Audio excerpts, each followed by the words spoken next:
capítulo 1. Carta do apóstolo Paulo aos Filipenses, capítulo 1, vamos ler do 1 até o verso 11.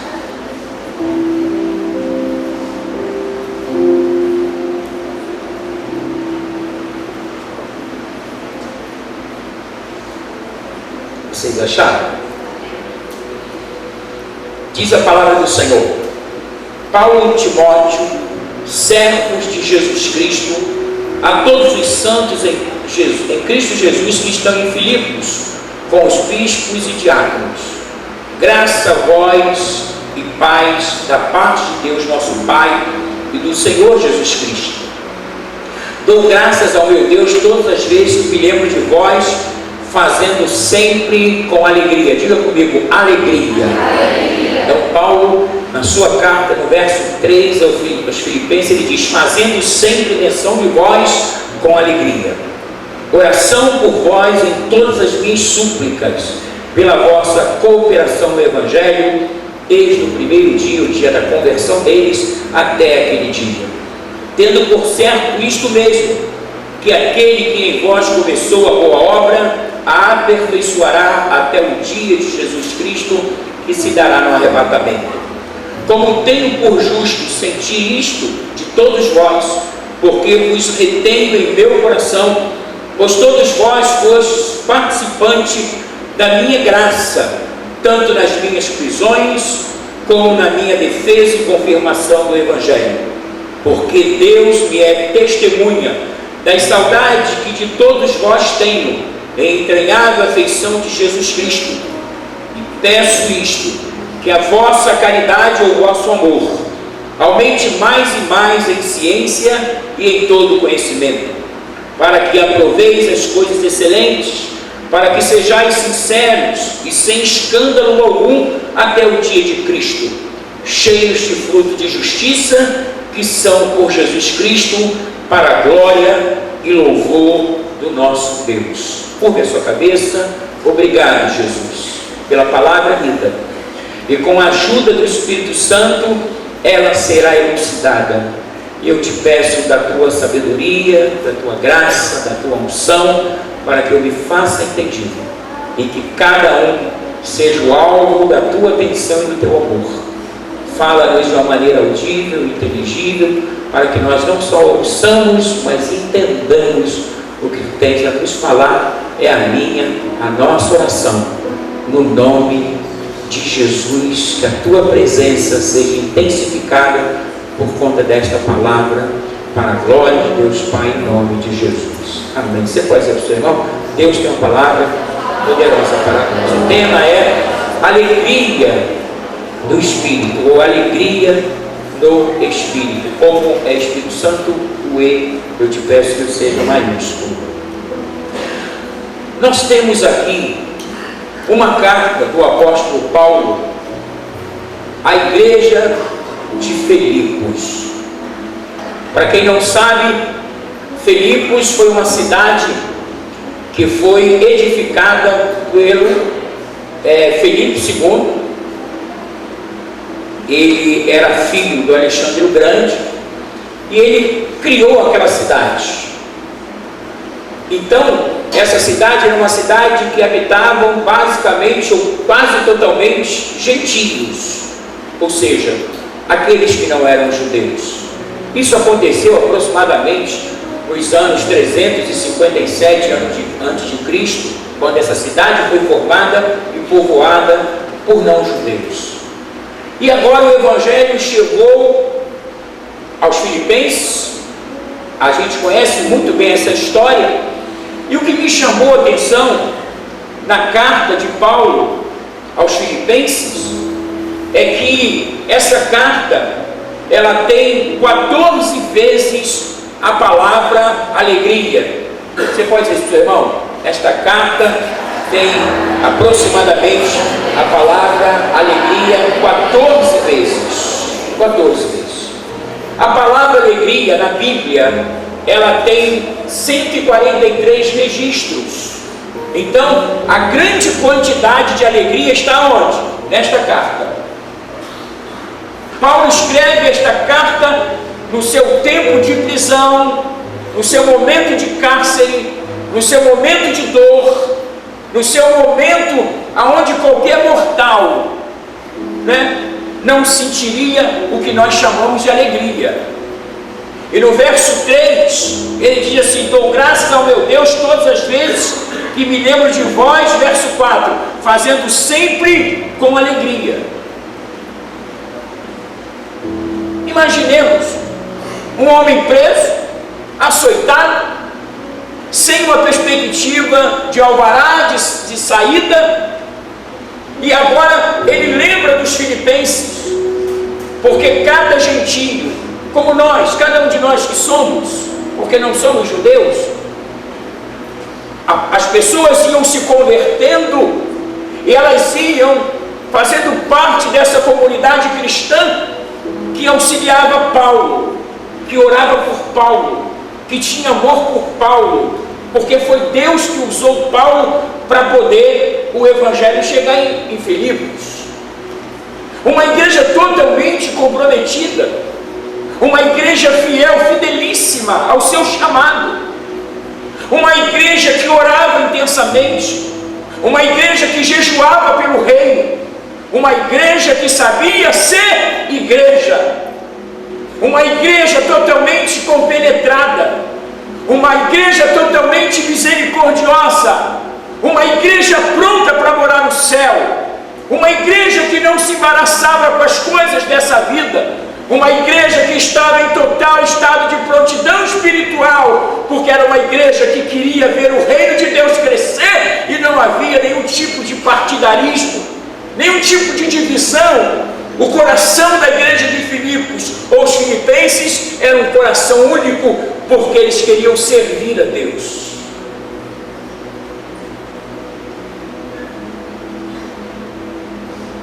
Então, nos 4 capítulos, Paulo diz assim: alegria no sofrimento, alegria no servir, alegria no crer e alegria no dar. A igreja estava envolvida no reino de Deus diuturnamente.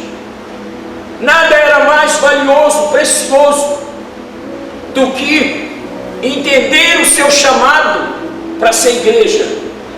Não havia mais nada de precioso além do entendimento desses irmãos.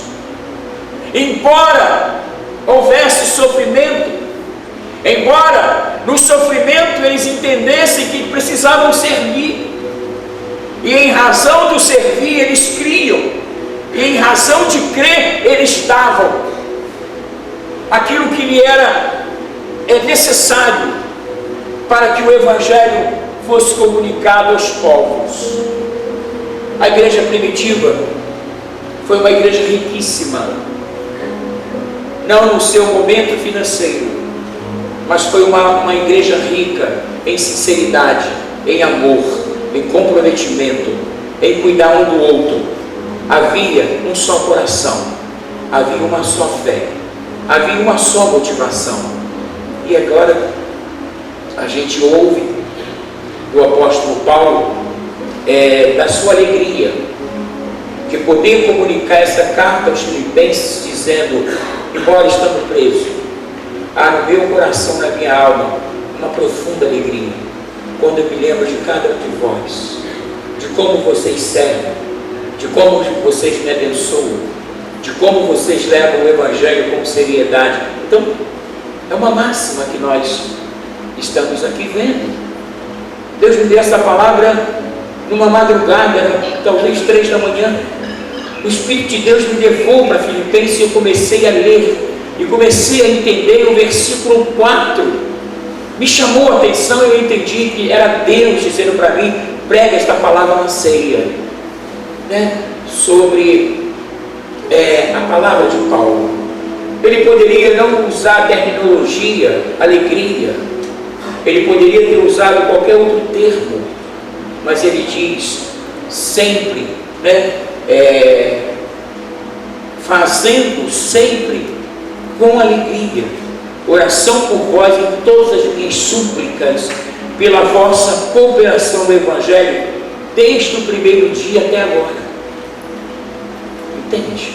Não houve oscilação, não houve intervalo no seu chamado para servir, para cooperar, para dar, para poder estar ali envolvido ou envolvidos com aquela missão que o apóstolo Paulo recebera de Deus para fazer o nome de Jesus conhecido. E eu quero dizer para você, meu irmão, que nós fomos chamados com o mesmo objetivo. Você pode colocar a mão no ombro do seu irmão?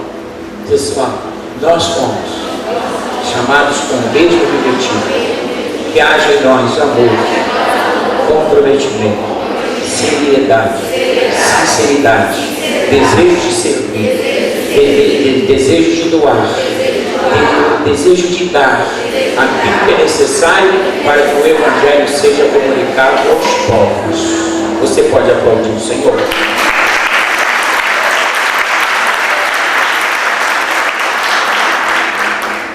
Aleluia. Alegria significa estado de viva satisfação, vivo contentamento, regozijo, júbilo, prazer. E nesse momento, quando o apóstolo Paulo nos faz essa comunicação, a gente começou a entender que havia uma diferença entre alegria e felicidade. Diga comigo, há uma diferença entre alegria e felicidade, né? Enquanto a palavra alegria aparece 143 vezes na Bíblia, a palavra felicidade aparece mais ou menos 50 vezes. Por isso que o nosso tema é alegria no Espírito. Pois Davi, no Salmo 139, ele diz que o Espírito do Senhor o sondava. Ele chega a dizer, para onde me irei do teu Espírito? E para onde fugirei da tua face? Né? Muito bem, Gabi, bota o versículo 8. Você me abençoa aí. Se subir ao céu, lá tu estás. Se fizer no inferno a minha cama, eis que ali também tu estás. Então Davi está dizendo o seguinte para Deus: é o Espírito Santo que comunica em nós essa alegria. Você pode ter alegria no meio de uma crise. Você pode ter alegria no momento de aflição. Você pode ter alegria quando tudo não dá certo. Você pode ter alegria, porque alegria é diferente de felicidade. Vocês ainda estão aí? Pois bem, vamos lá. Felicidade depende das circunstâncias.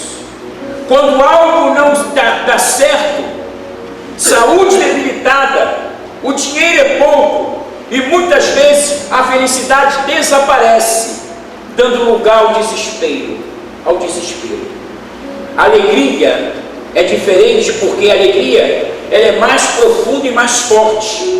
É a tranquila e confiante certeza do amor de Deus e sua obra em nós.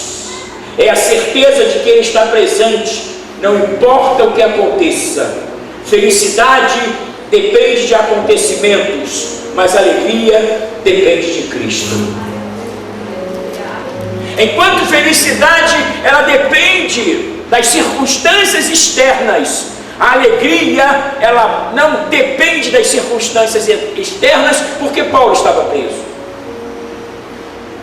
A alegria, ela depende da ação do Espírito Santo em nós. Quando o Espírito Santo comunica ao nosso espírito que nós somos filhos, quando o Espírito Santo comunica que o nosso nome está escrito no livro da vida, a nossa vida se enche de alegria, ainda que as coisas não estejam bem, porque a alegria é diferente de felicidade. Felicidade depende das coisas que você tem. Quando as coisas vão bem, quando tudo dá certo, aí você diz, eu estou muito feliz. Alegria não. Alegria, ela é algo que o Espírito Santo promove na tua alma. E independentemente das circunstâncias, você pode ser um cristão alegre. E você pode dizer: por que eu sou alegre? Porque a alegria do Senhor é a minha força. Você pode dizer comigo: a alegria do Senhor é a minha força. Mais uma vez: a alegria do Senhor é a minha força. Pasmem, é a primeira vez que o apóstolo Paulo ele escreve a palavra alegria. Ele fala da alegria porque ele sabia do comprometimento da igreja dos Filipenses. Ele está dizendo assim: olha, eu agora não vou falar de mim. Eu estou preso, encarcerado, não sei quando vou sair, chicoteado, a comida não é boa, mas agora eu não vou falar dessas coisas que estão acontecendo, né? Eu vou falar de vocês. Eu vou dizer para vocês que vocês são a minha alegria. Ele estava dizendo: todas as vezes que eu me lembro de vós, falando aos Filipenses, a minha alma se enche de alegria, porque eu vejo que a primeira obra que Jesus começou na vida de cada um de vocês, não houve um intervalo, não houve uma ruptura, não houve um lapso, né, de tempo, houve uma continuidade. Vocês começaram cheios da vontade, do amor de Deus, e vocês permanecem cheios do amor de Deus até agora. Vocês não foram sequestrados, roubados no vosso sentimento, na vossa piedade, na vossa alegria de poder servir.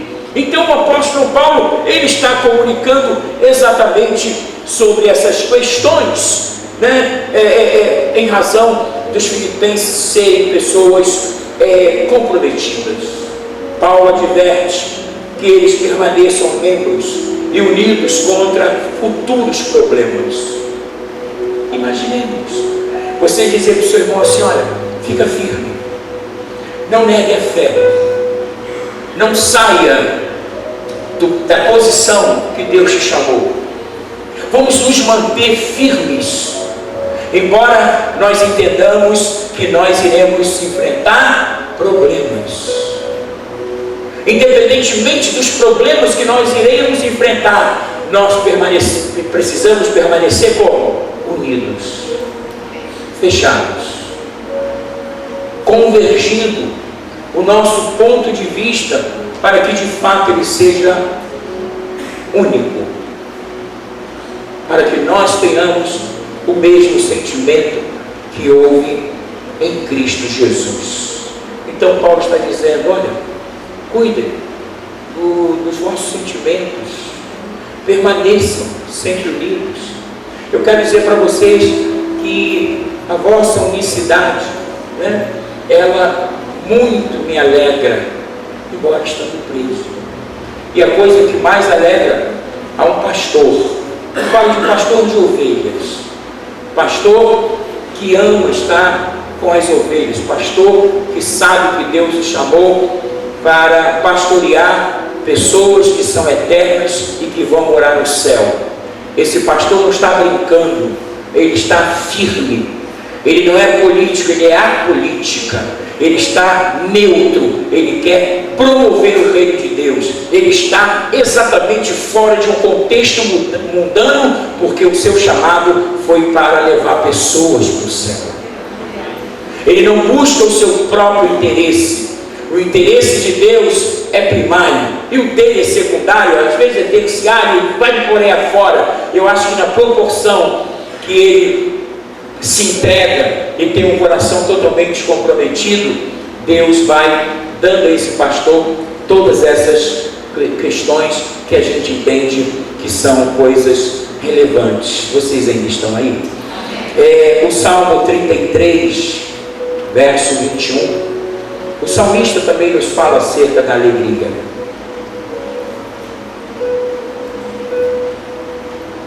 Pois nele se alegra o nosso coração, porquanto temos confiado no seu santo nome. Eu não sei o que você está enfrentando, mas Deus mandou dizer para você o seguinte: fica tranquilo, porque Deus já tomou o seu problema para Ele. Deus já tomou essa guerra que você está enfrentando para Ele. A guerra deixou de ser tua e passou a ser do Senhor, pois essa guerra não é mais nossa, mas é do Senhor. Amém? Muitas das vezes nós ficamos ansiosos por querer fazer as coisas acontecerem, e às vezes nós nos precipitamos, fazemos coisas erradas, embora tenhamos uma boa intenção, mas fazemos de modo errado. Não adianta se ter boa intenção se você faz as coisas de modo errado, né? Davi quis trazer a arca para Jerusalém porque ele entendeu que era o tempo de Deus, mas Davi não atentou para o modo. E Davi, assim como os filisteus, quando roubaram a arca e levaram, eles a colocaram em cima de uma carroça com bois. E Davi quis fazer o mesmo, e os bois, ou o boi tropeçou, e Uzai foi fulminado. Por que Uzai foi fulminado? A arca ficou na casa de Abinadab, pai de Uzá, mais de 20 anos. Uzá sabia que não podia tocar na arca. Ele sabia. Você não está, quando as pessoas leem, elas dizem, por que Deus fez isso? Olha, Deus não tem um culpado por inocente. Uzá sabia que não podia tocar na arca. Era alguma coisa tão somente para que os levitas o fizessem. Quando os príncipes resolveram, em razão da edificação, da convecção do tabernáculo, alguns príncipes de Israel resolveram doar algumas carroças com bois, carroças novas, e assim o fizeram. Eles deram 6 carroças com 12 bois.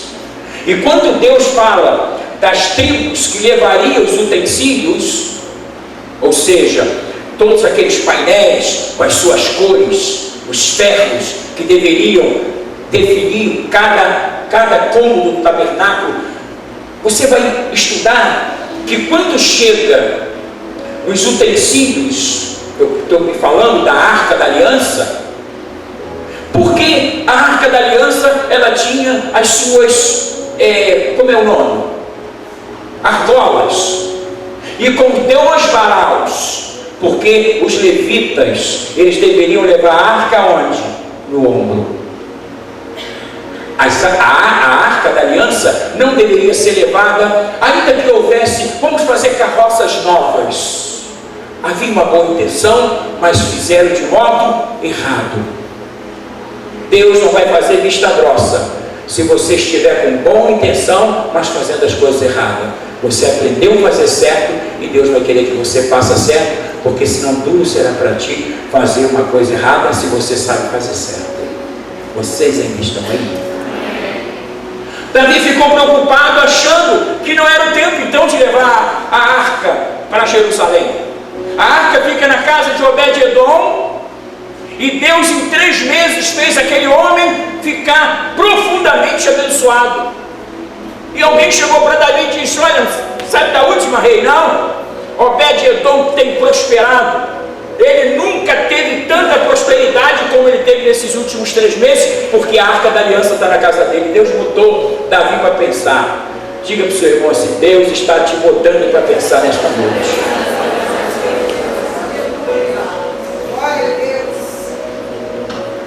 Ei, eu queria trazer a arca para Jerusalém. Eu sou o rei, e agora Deus mata Uzá. Por que aconteceu? Porque quando Davi quis levar a arca para Jerusalém, quem Davi consultou? Os príncipes, os seus coronéis generais, homens que não eram espirituais, eram homens só de guerra, né? Não eram pessoas do altar. Quando Uzá é morto e a arca vai para a casa de Obed-Edom, Davi agora busca o conselho certo. Ele foi buscar dos sacerdotes e levitas qual era a maneira. Eles disseram assim, por que você não busca o rei lá nas crônicas? E Davi encontrou que a arca da aliança deveria ser levada no ombro, assim como a cruz foi levada no ombro de Jesus, e dando a importância que eu e você temos. Jesus levou os nossos pecados nos seus ombros para nos dar santidade. A arca da aliança, assim como a cruz, deveria ser levada no ombro, e Jesus o fez por mim e por você.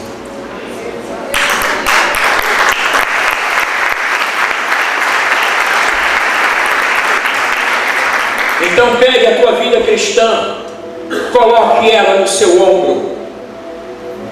Seja você, tenha você o entendimento que o teu chamado muitas das vezes se tornará em algo sacrificial.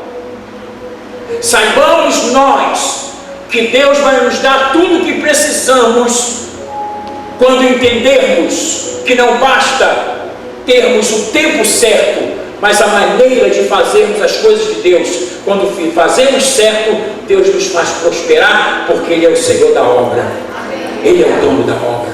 Ele é o dono da tua casa. Ele é o dono dos teus filhos, dos netos. Ele é dono do teu casamento. Ele é o Senhor.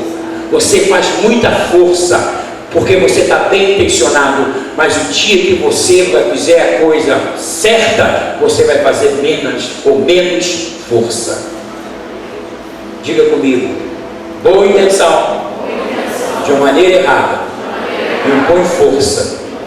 Boa intenção de maneira certa impõe menos força. Você está guerreando, você está lutando, né? Porque você está fazendo a coisa certa de modo errado. E Deus matou Uzá. Uzá não era ninguém desavisado. Ele sabia que ele tinha que ter temor pelas coisas de Deus. Ele sabia que Deus lhe tinha confiado uma missão. Ele tinha que ser ordeiro, ele tinha que ser fiel. Quero dizer nesta noite que o céu nos aguarda. O desejo que nós temos enquanto pastores é que todos cheguem lá. Mas se você fizer coisas de modo errado, talvez você vai ser impedido de entrar na terra, porque Deus não te tem uma pessoa desavisada. Cuidado, faça a coisa certa. Esse é o tempo.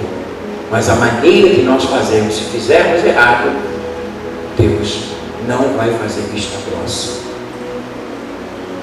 Quando o tema diz alegria no Espírito, o Senhor está dizendo para nós que a gente tem que discernir o tempo e o modo. Quem é que nos ajuda a discernir? O Espírito Santo. Não é algo do meu intelecto, não é algo do meu QI, não é o tempo que eu tenho de vida cristã. Porque eu me lembro, recentemente convertido na Assembleia de Deus de Bangu, eu saía da escola dominical, né? E como era novo convertido, eu botava uma bermuda. Mas começava a ler. E muitas das vezes eu saía assim para dar a paz do Senhor para os irmãos. Eles nem me davam a paz do Senhor porque eu estava fora. Imagine 40 anos atrás, nem pensar em botar bermuda. Mas quando eu chegava à noite na igreja, as coisas que eu tinha lido lá na varanda de casa eram as coisas que o pastor estava pregando. Sabe que Deus estava me comunicando? Que não precisa de intermediário, é Ele e eu, é Ele e você. Aleluia, aleluia.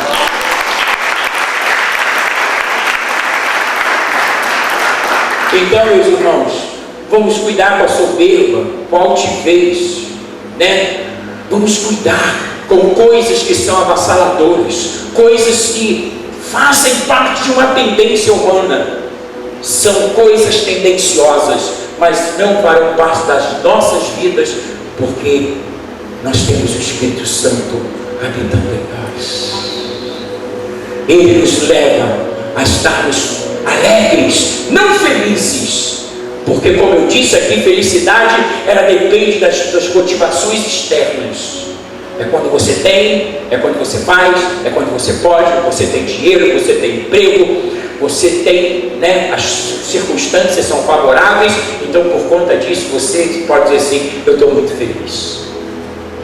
Eu me lembro que todas as vezes que a gente leva o Davi no shopping, ele vem a parte do carro e diz assim: vovô, eu estou muito feliz, porque o Senhor me levou no shopping. Ele fala assim: shopping, né? Então ele quer comunicar essa felicidade. Mas isso me incomodou quando o Espírito de Deus disse para mim: você sabia que felicidade é diferente de alegria? A alegria, ela depende das coisas externas que são favoráveis, mas a alegria, ela depende do entendimento que nós temos em razão do sacrifício de Jesus por nós. Então, a gente se torna um povo alegre, porque sabemos que o nosso nome está escrito no livro da vida. A gente se torna um povo alegre, porque sabemos que mora em nós o Espírito Santo, e Ele está disposto a nos ensinar diuturnamente para a gente não errar o alvo. E vou dizer uma coisa para você. Não vou dizer não, vou ler. Neemias 8, do 9 ao 12, para a gente fechar. Para a gente fechar.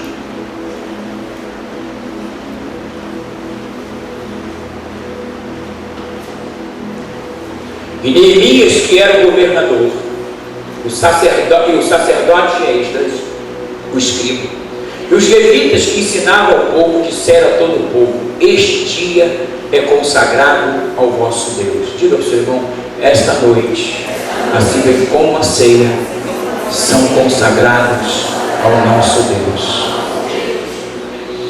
Então não vos lamenteis, nem choreis, porque todo o povo chorava ouvindo as palavras da lei.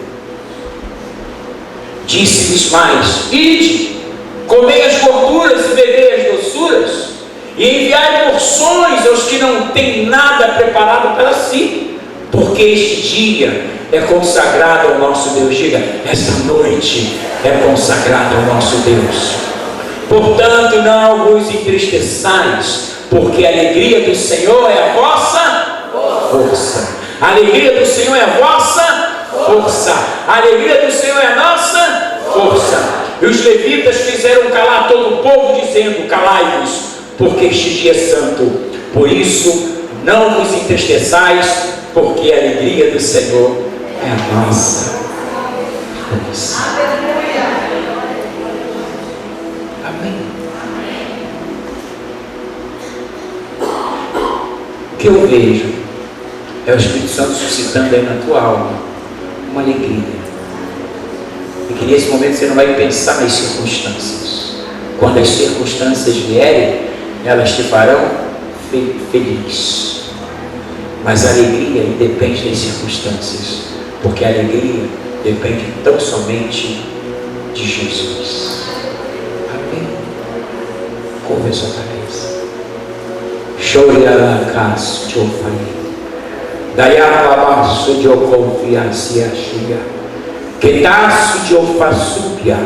Roço de ocomede face de andaramácia. Quedeço de oface. Rebagaioçu de ofandácia. Recanto de nagácia. Eu sou o Senhor. Assim farei com cada um de vós. Não temais, porque esta noite é consagrada a mim, e eu tenho recebido de vós o vosso culto racional. Sou eu que dou a cada um de vós da minha alegria, pois a mesma é comunicada no vosso espírito. A mesma é comunicada em razão do sacrifício que o meu filho fez na cruz. Portanto, regozijai-vos, porque esta é a noite que o Senhor fez para te dizer que tu podes ser alegre, independentemente das circunstâncias. Vou eu fazer coisas novas e grandes, que vós não sabeis, e vós vereis que agindo eu, quem impedirá? Aquelas que não podem ser mães, terão nos seus braços os seus filhos.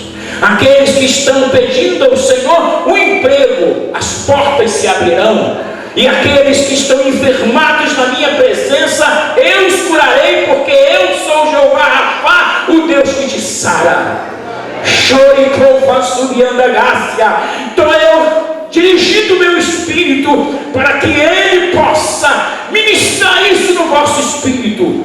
Vós sois meus filhos, Eu habito em cada um de vós através do meu Espírito, e agindo eu, quem impedirá?